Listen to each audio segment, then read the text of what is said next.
Firma AV Servis Vracov se zabývá montáží kotlů Atmos. V následující ukázce je výměna starého kotle Atmos za nový.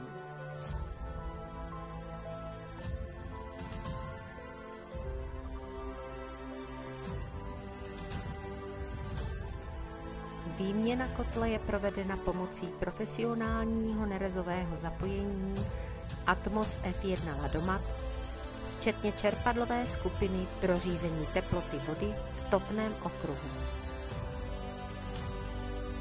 Tato sestava se dá rozšířit o rozdělovač, na který lze dopojit ohřev teplé vody v boileru a lze ji rozšířit až na 3 okruhy. Pro zamezení úniku tepla je potrubí opatřeno skelnými tubusy s hliníkovou fólií.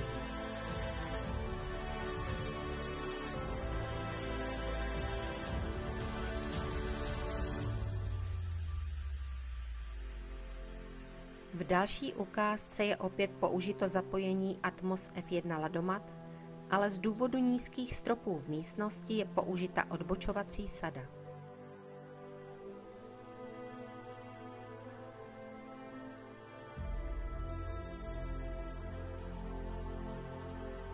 Expanzní nádoba i akumulační nádrže jsou umístěny ve vedlejší místnosti.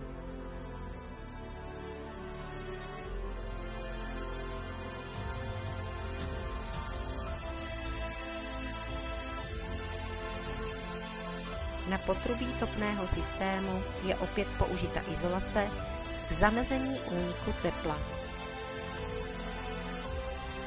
Ukázky montáží kotlů Atmos s profesionálním zapojením F1 Ladomat.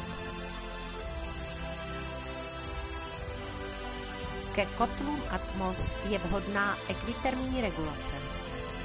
Doporučujeme regulaci Atmos ACD0304, která umožňuje řídit celý topný systém intuitivním způsobem podle nejnovějších trendů.